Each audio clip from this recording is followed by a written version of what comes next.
So, following the Conservatives' crushing defeat at the last election and Rishi Sunak's subsequent resignation, that has left a vacancy at the top as leader of the Conservative Party and, of course, as the official leader of the opposition.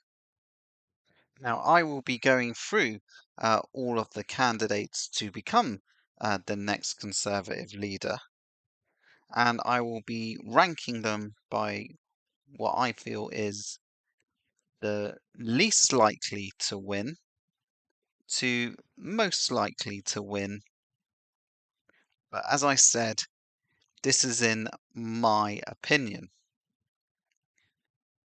But to give you an idea of exactly what my opinion is worth, of the two people who I thought were going to be contesting this race, Suella Braverman chose not to stand, and Penny Mordaunt failed to get re-elected. But first, I do need to let you know, Priti Patel is no longer in the running.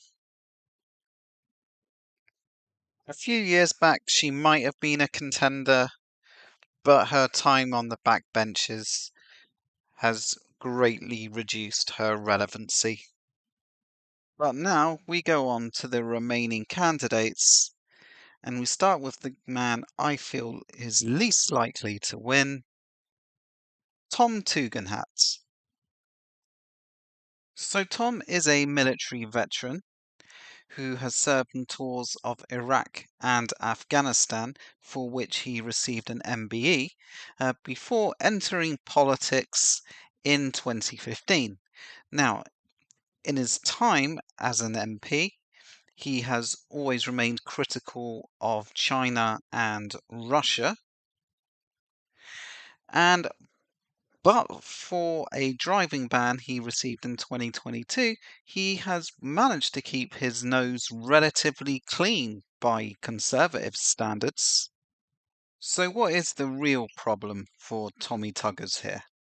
Well, Tommy is a one nation Tory, a more centrist position in a party that has lurched massively to the right.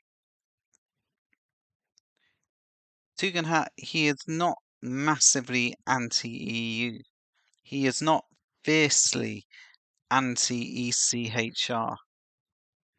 So even if he does make it through the MP stage of selection, he will never win the vote with a rabid membership.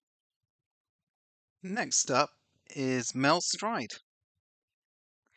And perhaps the most remarkable thing about our Mel is just how unremarkable he really is. So Mel became an MP back in 2010. He then spent the majority of the next decade doing a number of junior government roles before eventually spending a cup of coffee as the leader of the House of Commons. And then he went back into his obscurity before eventually emerging in 2022 as the Work and Pensions Secretary, where he'd done very little. Though he did still find the time to break the ministerial code. Where Mel will struggle is that he represents the same politics as most of the other candidates, but they are all higher profile and will have more support from the members. So he is an outsider in the race. Next up, now don't be confused, this is not Howard from the Halifax ads. This is in fact the former Foreign and Home Secretary James Cleverly, who is possibly the most high-profile candidate in the race. Now, Mr. Cleverly, he was a keen advocate for the Rwanda scheme and has been highly critical of the ECHR. So he certainly knows the rhetoric that can get the Conservative membership on his side.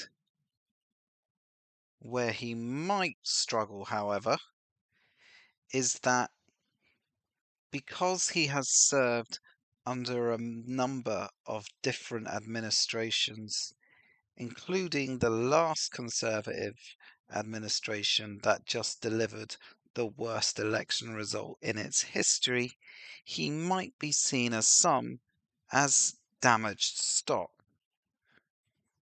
So for that reason, that's why I make him my third choice.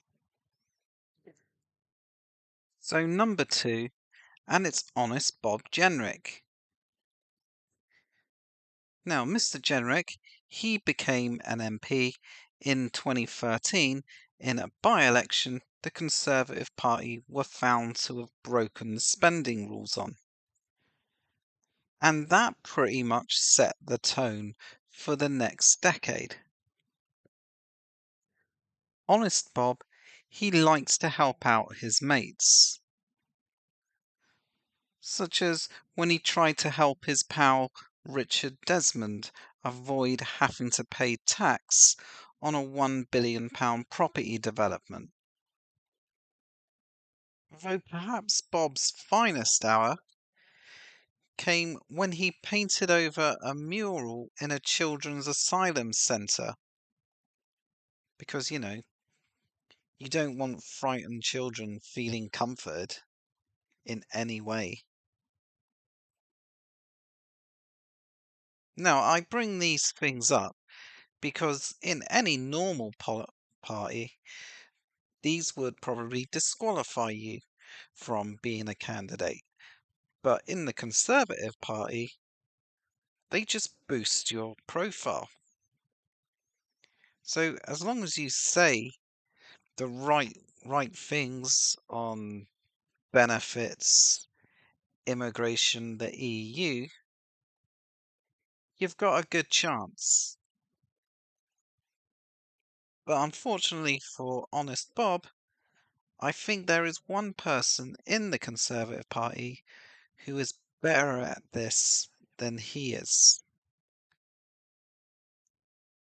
And that person is Kemi Badenoch. Badenoch knows all the things to say on immigrants, asylum seekers, transgenderism, wokeism, just to get all the Conservative members on side with her. And she is popular with the Conservative membership. So I think it's only fair to warn those Conservative members. She is also Labour's choice for leader. You see, Badenoch is not a mature person. She cannot stand being held accountable for her own actions. So PMQs every week would just become a weekly pouting session for her. And oh yeah, she's a bully. So those are all just my initial thoughts on the candidates.